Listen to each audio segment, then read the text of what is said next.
Hello, everyone, and welcome to another Legacy Fight Night here at the MTG Paper Legacy Discord. I am Prez BOTW, joined here by my co-host today, Pope Hoffy, who is above me here. How are you doing today, Pope? I'm good, man. I am so excited for some Pre-Innistrad Legacy. I've never played the format, and we've got an insane game one here. Probably one of the fastest matchups we could ever ask for. Yeah. We've got Epic Storm, and we've got Infect going toe-to-toe here. Yeah. Who do you like? I really like Storm here for the most part. I know that Infect does have a lot of permission in the deck, whereas Storm does not. However, this is Pre-Innistrad Legacy. Get Probe is legal. And Get Probe adds to the Storm count while replacing itself and also giving you information if it's clear to go off or not. Yeah, and you can target yourself. So like that's one of my favorite things about Get Probe. Oh, yeah. High-level commander, when you're playing Storm, you can just go, you know what? I'm going to do this to myself. I'm going to look at my own hand. Let's keep going. Exactly. Just hitting up that Storm count and not slowing anything down. So any notable bans in Pre-Innistrad Legacy? I heard the rumor today that Mental Misstep is banned in Yes. So basically, for those who didn't know, for a lot of groups that do Pre-Innistrad Legacy, what they use as their point is I believe it was October 10th. It was October 10th or just before that. They made a ban announcement 1 week before Innistrad was printed, so before the release week of Innistrad, and they had banned Mental Misstep and Legacy before Innistrad released. And so that is the point that most groups use for Pre-Innistrad Legacy is before Innistrad dropped, but after Mental Misstep got banned, which I totally don't blame them for, because Mental Misstep is miserable. Mental Misstep is miserable in every format. Nothing like before even playing a land, you're able to counterspell someone. So both players here resolving mulligans, both going to 6 pretty quickly. We've got Champagne on the Epic Storm, and we have I don't know if it's Oliver or Olivier on Infect here. Oliver V, yeah. And here we go. It looks like players are still resolving mulligans. So Infect and Storm here, looking to go as fast as humanly possible. 11 Infect damage on the table, and Storm trying to go as fast as possible. You said you like Storm. Why do you like Storm so much in this matchup? I think, again, the big thing is the speed. Because if you're in a scenario where, especially with Champagne being on the play here, Champagne could just go Get Probe, see he's up against Infect, not see a Daze or a Force of Will, and then just proceed to just go off that same turn, right? Yeah. So there's not much in terms of lost tools. Looks like we're having a bit of video trouble there for Oliver, but it looks like there's not much in terms of tools missing or tools lost. It's more just tools gained via Gitaxian Probe. So, hello, Ashley. Thanks for the donut hype in the chat. Welcome to the stream. So yeah, I think it's an exciting matchup. We do have, let's see, let me pull up Champagne's deck list here on my end. This is a deck I love seeing. I love Storm. I played Jeskai Storm and Commander. I played some Jeskai Storm in Modern back when that was a thing. Hello, Lauren. Welcome to the stream. And this deck runs one of the best cards that I love to death. We'll never play it in the Commander because it is the evil card in the format, but we are running an Ad Naus, and one of my favorite cards to see being played. How does an effective Ad Naus with so many 1-drops and 0-drops just has to feel good in this format? Yeah, exactly. And that's the other thing too that's different, versus modern day Storm is when you're Ad Nauseaming now, you can't hit Get Probe, because what Get Probe does is it takes a life, and then depending on the amount of mana you have, it could either cost 2 life, or for a blue, what you do is that you add to your Storm count by 1, and it also replaces itself, so it gets you to draw an extra card deep. So if you're playing I hope I don't hit an Empty the Warrens or a Tendrils, you can be like, well, okay, I have all this extra mana because of all these Lotus Petals. I guess I'll just Get Probe you or myself a couple times to draw a couple cards deeper. Oh, I found the Tendrils now and didn't have to pay 4 life for it off the Ad Naus. Yeah, absolutely. And so Champagne is going to start us off here on the play. Going to play a Pluto Delta fetch for an Underground Sea straight into a Ponder. Oliver says the Ponder's good, and away we go. Yeah. I'm excited. This is going to be a good night. We have joked in the mod Discord before this game starting that this is going to be an under 10-minute match. Let's see if we can hold them to it. Yeah. The other thing as well, just about Pre-Innistrad in general of note, and the reason why, all these pre-X set formats are a big thing. And actually, for those who caught our Q&A session with Julian Julian Nab on Saturday last week, he actually alluded to it as well, is that Innistrad block functionally changed the landscape of Legacy with cards like Liliana the Veil, Delver of Secret, Snapcaster Mage, and then out of Avacyn Restored, you had Craterhoof Behemoth and Grizzlebrand. And those 5 cards are just absolute titans in every archetype that they're played in.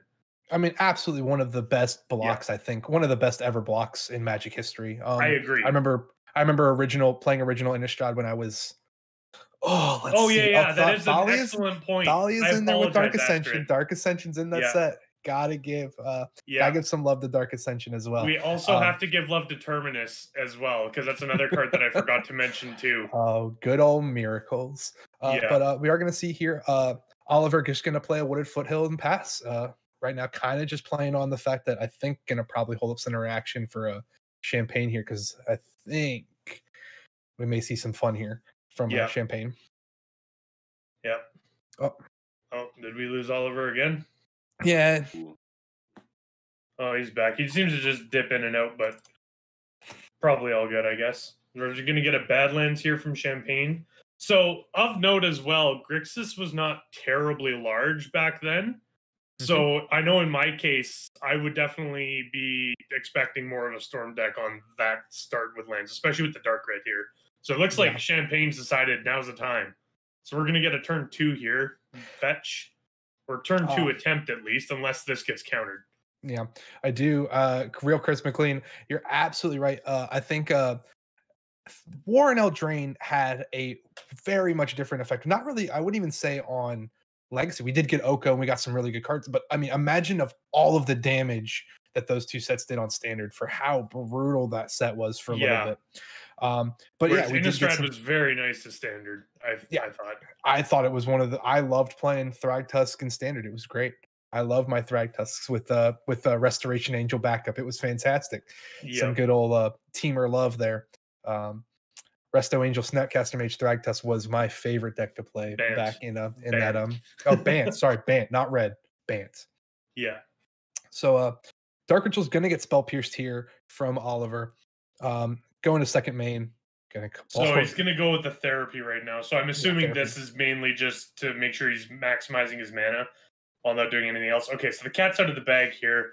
Man, I love how Oliver's deck is basically just all signed. And so of note here, this is a thing where, playing a pet deck can get you in trouble here, because Champagne had seen absolutely nothing of Oliver's hand, and Oliver is well known on our Discord as an Infect player. Yeah. So with the blind name there of Blighted Agent and hitting, that's definitely a thing where playing the same deck all the time can get you in trouble. Yeah, that's super, super rough. Great game knowledge there from Champagne. That's got to be. I would be a little mad at the player sitting next to me, knowing that, but you got to give Champagne some credit for just being able to, especially hitting. You could have gone for, there could have been a Noble Hierarch in that hand, a couple of different tools there. Yeah. Well, I also think that the naming of Blighted Agent specifically is heads up, because that if there was a Noble or a Glistener Elf, it more than likely would have come down on turn 1. Yeah, absolutely. I definitely agree with that. Especially given that there is an Invigorate and Berserk in hand. So any Infector is instantly lethal. Yeah, 100%. So once again, great name from Champagne there. And so Champagne kind of just taking a little bit of control here. Going to go to a Brainstorm. Yeah. I would be surprised. A little bit of a slow game so far.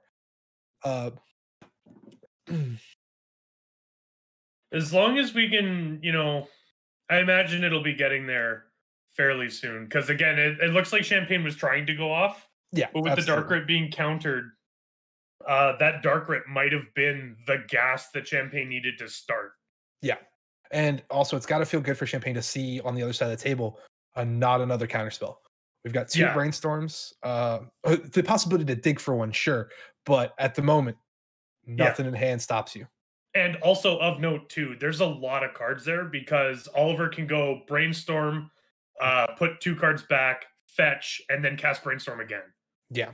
So Absolutely. Oliver's potentially able to see 6 cards here, which again just goes to show the power of Brainstorm, not necessarily in Legacy, but in a format with fetch lands specifically. Although Legacy, I guess it does go to show the power there because it's the only format where you can play 4 of them. But Yeah, and then we also get the perfect interaction of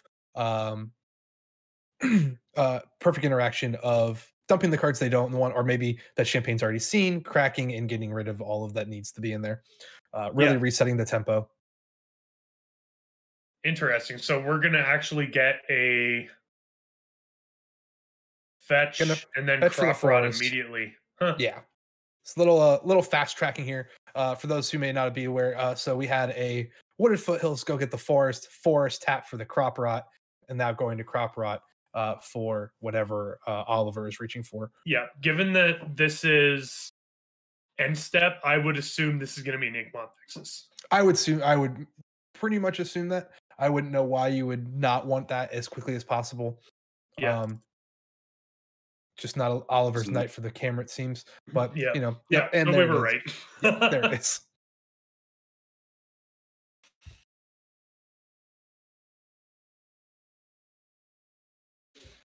Also, beautiful job on getting all those Chris Rush signatures. Oh man, I'm not gonna lie, he's got a real nice looking signature.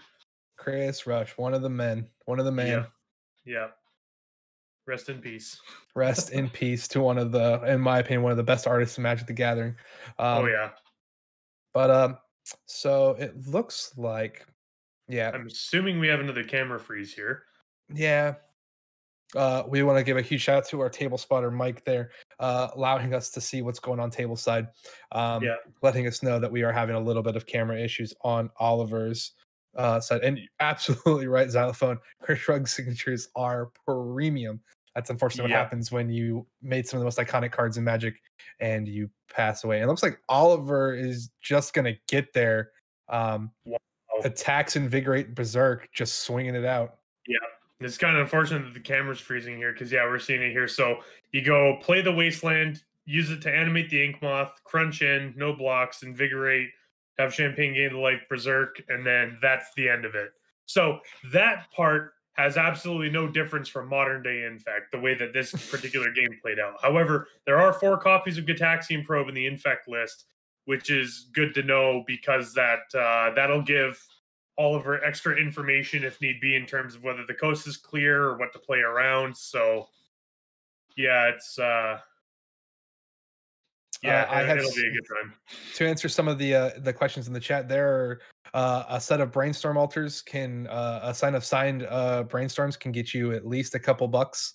I've seen signed brainstorms go from anywhere from $10 to $25 a piece, just because they're signed by Chris Rush. Yeah. I know his foreign black border bolts can go anywhere from $300 to $600 a set. Yeah. Because of having his signature on them. Chris Yeah. Rush is one of the most iconic names in Magic the Gathering for his art, and his unfortunate passing made his signature a premium. Yes. And also of note, if anyone else is curious as well, not only is he one of the best artists because he definitely does have excellent artwork, he also did Black Lotus. Yeah, that is the mainstay. Is he is the artist for the infamous Black Lotus. Yeah. So moving to sideboards here for Champagne, out in the sideboard we have 2 copies of Chain of Vapor, 2 Pyroblast, 3 Echoing Truth, 1 copy of Grape Shot, an additional 3 more copies of Empty the Warrens in addition to the 1 main deck, 1 copy of Massacre, 1 Tendrils of Agony, 1 Telemann Performance, and 1 Pulverize. I really like the chain here. I really like bringing chain in here. Bouncing an Inkmoth Nexus just feels good, especially when it's swinging at you for lethal. Yeah. And then we have cards like Echoing Truth, once again, just bouncing. In this case, we could bounce some Glistener Elves. I'm not really too sure what else we could see really coming out of the sideboard. We could definitely see. I don't really think there's anything else that really needs to come out of that list as of right now. I would definitely say at least Chain of Vapor and Echoing Truth can kind of get there for Champagne. I thought, if I was pretty sure, I thought I saw Champagne just sideboard in only 4 cards. So yeah, Another thing of note too is there is no Tendrils of Agony in the main deck. You have to Burning Wish for it. I Mhm, would almost be tempted to just move it in, but at the mhm. same time, I totally get why you wouldn't want to. So, because also for those who are curious, the Epic Storm versus Ad Nauseam Tendrils. Epic Storm uses Burning Wish, Rite of Flame, and Chrome Mox. It's a much more red heavy deck, whereas Ad Nauseam Tendrils is a hard blue black deck that literally only splashes red for sideboard cards and for Past in Flames. Mhm. So on the other side, I'm not entirely sure. We had a couple of lists for Oliver for his Infect desk. So we've got a Bajuka Bog, a Caracas, a Blue Elemental Blast, another crop rotation, two Fluster Storms, two Surgical Extractions, Null Rod, Spellskite, Dismember, Corrosion Grip, Viridian Corruptor, and Submerge. The first one, right off the bat, Null Rod for Oliver. Yeah, you definitely want Nullrod in this matchup, especially against Epic Storm, because with the addition of Chrome Mox, you have 11 artifact sources of mana, because there's only 12 lands in Champagne's deck and 11 artifact sources of mana. So Yeah. Nullrod is an absolute slam dunk here. Uh, I also kind of, actually, no, Spellskite, I was just thinking you can move some of the grape shots off if that's the line you take, but that costs you more life than you'll save, so. Yeah, another great card I think is definitely going to come. Probably Flusterstorm, one of the Yeah, best storm counter spells. Just exactly. kind of stops everything in its tracks there. Yeah. Um, I actually like the blue elemental blast here in a sense too, because you can just use it to hard counter the burning wish. that that's not a bad idea there. I kind of like that. Because So if you end up just going burning wish response crack LED and you just go cool blue elemental blast on the burning mhm. wish, then they're just incredibly sad. Yeah, uh, I don't know. I kind of like the actually with no past in flames, Bajuka Bog's not quite so bad. But yeah, I'd say blue elemental blast, two fluster storms, and then Null Rod for sure. yeah. Um, so yeah, that was what we said. It was going to be a fast matchup. Oliver took that, I believe, on turn 3. Ink Moth into 10 infect damage. Just decided Champagne had seen enough. Um, Yeah. so Champagne here going down to at least 6. Both going to 6 actually, thanks to our table spotter Mike. Yeah. Um, Ooh, that is so actually a good point there that Xylophone brings up there is that yeah, Chain of Vapor would not hit yeah, Inkmoth Nexus because it is a land. yep, 100%. Misspoke there. So really doesn't have some of the best things to deal with, other than maybe sudden shock, which kind of can turn off turn off the stack. Yeah. Sudden Shock is a fantastic removal spell, but I don't see any sudden shocks in the list anywhere, unfortunately. Oh, Got see, Grape Shot, two I might be Pyroblast. seeing a different champagne list then. Um, Could be. that's unfortunate. So here we go. We are getting the infamous Git probe start. So right here, Champagne Ooh, knows if Champagne has the turn 1, Champagne can just go off right now. yep. There is no force of will. There is nothing else. There is the Fluster Storm, so Champagne does need to keep that in mind. However, Oliver cannot play it on the draw on Nope, turn 1. that is a nasty, nasty, nasty get probe to see a handful of non-interaction Yeah, sitting across the table from you. yeah. It looks like Um, that was a mulligan to 6 too. And as far as a mulligan to 6 goes, that's a pretty screaming good one. yep. So let's see what Champagne can do here. I would be very, very sad to see just a land pass. Yeah, because Champagne, if they have the chance to go off, they probably definitely want to right now. Because I know, given that this is a storm matchup in particular, Oliver's not going to be feeling any pressure from creatures. So, it looks like it is just land pass for Champagne. That's Oh, unfortunate. that's so unfortunate. I would have Yeah, loved to have seen a turn 1 into to that. So yeah, Bloodstained Mire pass. So let's see what Oliver gets this time. yeah. Oh, looks like the camera just cut out again. So the other thing of note here is that Oliver's going to fire back with the Git probe immediately, as Yeah, we see right there, as soon as it refreshes back in. 100%. You get to see what I'm playing with. Let's see what you're playing with. Yeah. So I wonder here, are we going to fetch Brainstorm to hide some information here? No, we're not going to be doing that for sure. No, we're just gonna grab we're just gonna grab a Badlands and just be ready for anything. Yeah. Probably has some sort of maybe a kill spell in hand, maybe um maybe a Could also be a Pyroblast target. We could also see a Pyroblast possibly come in and hit this. That would be interesting. I could definitely see that for sure, but it looks like oh no. Oh, we are going to see the Pyroblast here. Oof. There's the Pyroblast. Exciting. No hand look for you. Yep. And of note here as well, that also means Oliver doesn't get to draw the card. Yep.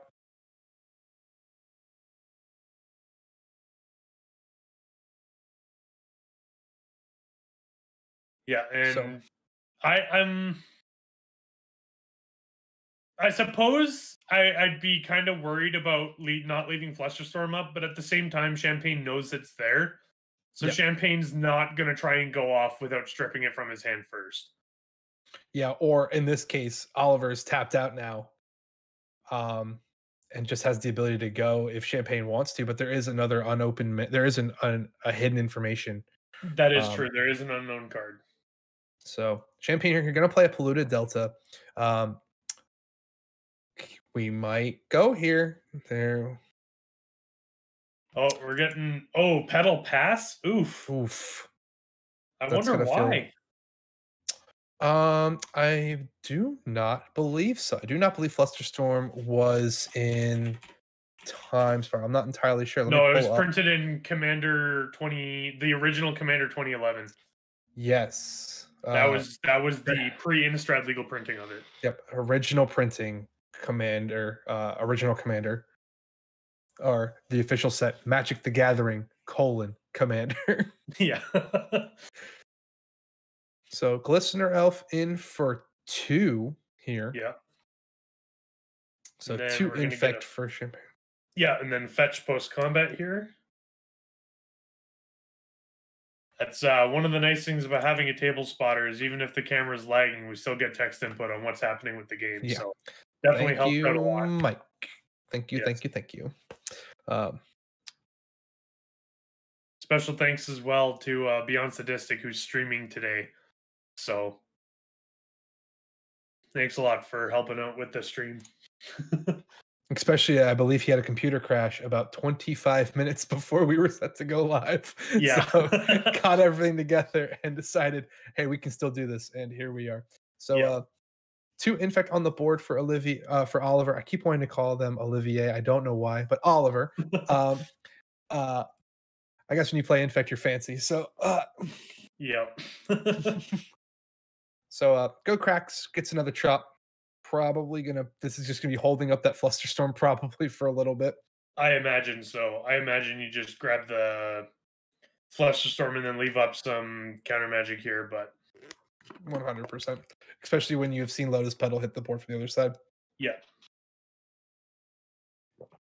Because I'm just trying to think of instant speed interaction that you would need the Lotus Petal for, unless you're playing it out so you can brainstorm and crack the fetch. That's the only other thing I can think of for why you would play the Lotus Petal and not have it contribute towards storm count. Petals are very good at building storm. Yes, they are. So, unfortunately, Oliver's still having some camera problems on their end. So, luckily enough, they can hear each other. Yes. But unable to really, we unfortunately as well, seeing that we keep getting stuck with losing Oliver's feed. So we're going to see a Bloodstained Mire hit the table here for Champagne. Yep. So Champagne's up to 3 lands now, which I imagine, unless Champagne's hand is just a hot mess, that Champagne's going to try and go off here very quickly. Yeah. Unless they're paying a lot of respect to the Flusterstorm, which I could also see. Yeah. So cracks the Bloodstained Mire, goes to 16. Yeah. I'm almost wondering here if this hand would involve, maybe something like lead off with some duress. Yeah. And then immediately, as soon as you check that the coast is clear, probably an ad nauseam. Yeah. So double fetch here for Champagne. Going to get a swamp first. I do respect the fetch, get land, fetch, get another land. I'm going to fetch twice here real quick. Yeah.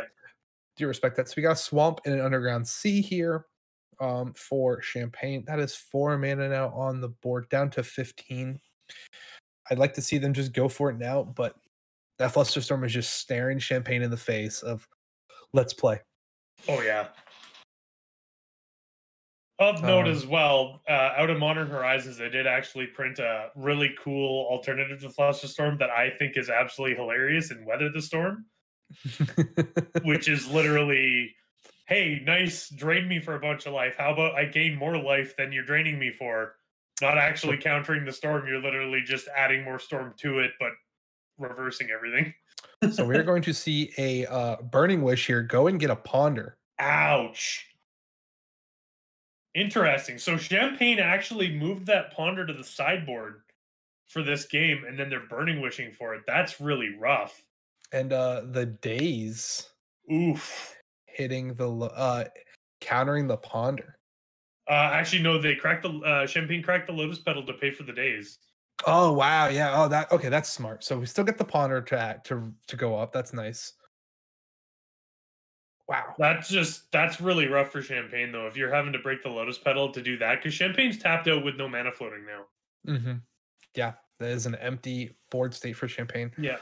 That being said, though, if Champagne, I don't know what else is in Champagne's hand, but if Champagne's holding on to an Ad Nauseam or a Dark Writ or something like that, some kind of a ritual effect with an Ad Nauseam, Champagne's totally still in this game. Absolutely. And we also know that Oliver only has one unknown card. It doesn't look like there's lethal on board right now. No. We're only at 2 Infect, so to get up to 8, we do get the second draw here. Gonna probably just try and end this real quick. I would hope on Oliver's side, as they've seen now that Champagne's stuck in a tough spot of nothing on board. Yep. Pauper Ruiner. Which card is the Pauper Ruiner? Ponder, Petal, or Daze? Because those are the only Pauper legal cards in that whole exchange. Probably Daze. Probably.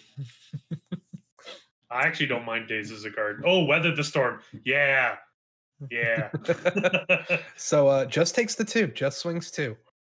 So up to 4 poison now for Champagne.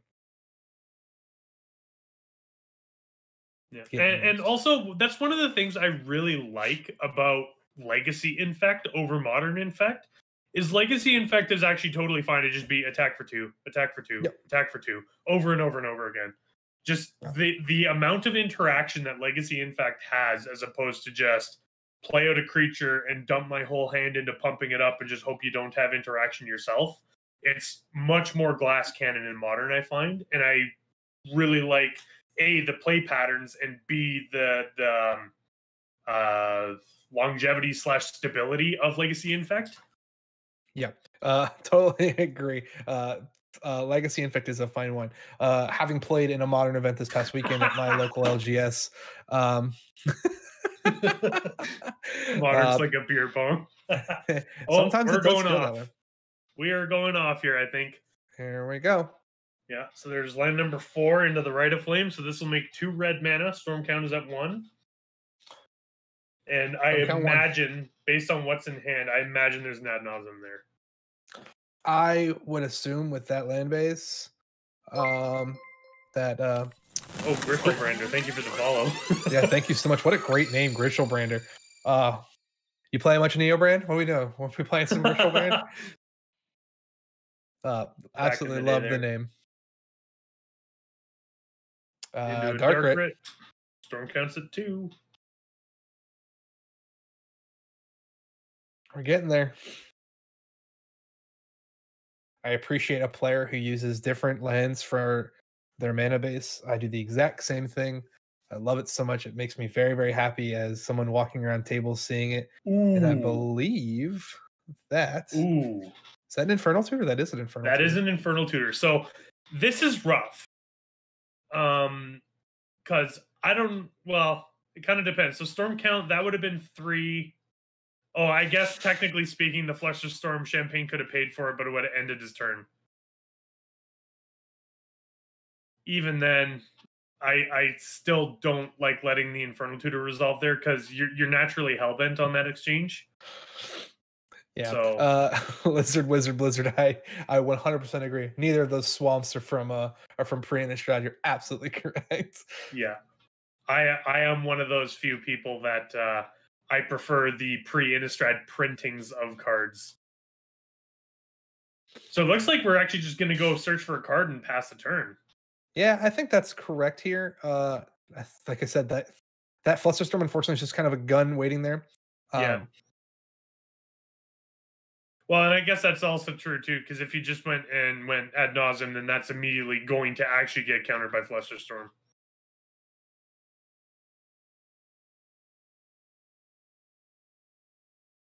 Oh, I'm looking at an outdated list.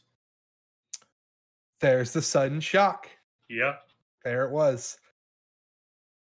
I like that card. I like that yeah. card quite a lot. Sudden shock reads split second. So split second means nothing can be cast over top of it while it's on the stack. Sudden shock does 2 damage to target creature or player. I Ooh, I guarantee really you. like this. Ooh, that's surgical. So goodbye. Oh wait, that is a tough decision here. You have a yeah, Flusterstorm and a surgical, and your board is full, yeah, full of easy grabs for that surgical. yeah. On that note, if you were to surgical in this spot, what would you hit? Ooh, that's a really good question. I think I would probably take the Rite of Flame. I Um, think that's probably correct. Rite of Flame, it makes a lot of mana. I'd also be super tempted on Infernal Tutor as well. even I've only seen one, and I think that would make it really good pick. Hitting the Lotus Petal can stop that Stormcat sometimes. Yeah. Makes it a lot harder for them to get to that 20 Storm. Um, This so is a really back and forth game. I'm really enjoying this right now. I'm glad we said this game was going to take 10 minutes, and we're into the 25-minute mark on game 2. This is Yeah. exciting. Makes me very happy. So Oof. This Fluster. is such a good or such a hard pick though. Like I think you have to take the Flusterstorm here, but at Mhm. the same time, I totally I wouldn't understand the be. risk Yeah, about surgical. I wouldn't fault Champagne for choosing that either. yeah. So now Champagne lost audio on their side. So some technical issues on both sides of the tables here. Um, so gonna resolve this. Oh yeah, good old Canadian Thrash and Team America. Those were some good decks. Some good Yeah. old decks back in the day. So Champagne deep in the tank on this duress. Oh, Yeah. such a tough one. Days you don't really care about that much. You just kind No, of. the days is an easy leave it there, but the surgical or the Flusterstorm is really hard to pick. Just because the problem is the surgical can cherry pick something you can't draw anymore, Takes the right? Flusterstorm. Yeah, which I agree with that. I think because the thing is that you're basically riding on drawing an ad nauseum right Yeah, now, right? Team That America is your is Buck. bug. Yes. Bug Which fun. last time we did this event, there was someone playing bug there, and I had the pleasure of playing against them. It was a fantastic match and lots of fun. Which I you can think the go more check out our impressive YouTube question channel if you want to watch is that. yeah, it's because almost every American player was playing Bug at the time. Yeah, So it which just became the joke. historically was very unpopular, which Yeah. was funny when the entire US team showed up and started playing it, and then they're like, "Oh, Yeah, so pretty much they went to, I believe it was the World Championships, and they were the only team, the United States team was the only team that brought it, is I believe the story behind it being called Team America, especially since it was black, blue, green, and so it only had the blue. Um, yeah, it was a time. yeah." Hashtag the right way to play. So So it actually looked there. I didn't see it for sure, but yeah, I was gonna say it did look like Champagne just kind of flashed a second sudden shock there, which man, is a fantastic draw for Champagne. and we're just gonna Oh, slam following it another, up. just hitting another elf. Oh man. Yeah, Oof. Uh, this is brutal for Champagne. Champagne's gonna play a Git probe here. Go to 12. Just gonna so probably take the Champagne's not doesn't look happy no, from the movement of the hands. Uh, no. I'm, Champagne is I'm not pleased about that for sure. nah, gonna brainstorm here. Now we're Uh, gonna be able to hide all those cards again. yeah, I think Oliver is gonna be in a much. I think Oliver's probably gonna take this game here. I'd be thoroughly impressed if Champagne managed to pull a win out from here. Yeah, this. Oliver kind of had all of, so that's 3 Infect. So I guess we're still technically on a 2-turn clock, but it means so go to 9. Yeah. 2 Exalted Triggers goes to 9 Infect. So of note, if you did have a way to get rid of the Noble Hierarchs, you're still dead. I know we talked about Chris Rush's signatures, but can we just talk about how absolutely gorgeous Steve Argyle's signature is on every card that he signs? Absolute class of a human. Love his signatures. Gonna duress here. Looks like okay, it's just gonna resolve. Yeah, and he's just gonna concede. Yeah, Oliver has nothing. I mean, Champagne has just nothing they can do. Jeez. That's rough. So a pretty fast matchup for that, but a little bit of a slow matchup for the fact that we had some of the fastest decks in any format, Storm versus Infect. Congratulations to Oliver there for kind of grinding that match to where they could win it. Yep. So we're going to take a quick break. We will be back in a couple minutes with our round 2. We will see you guys then. Yes, thank you. See you then. I need you.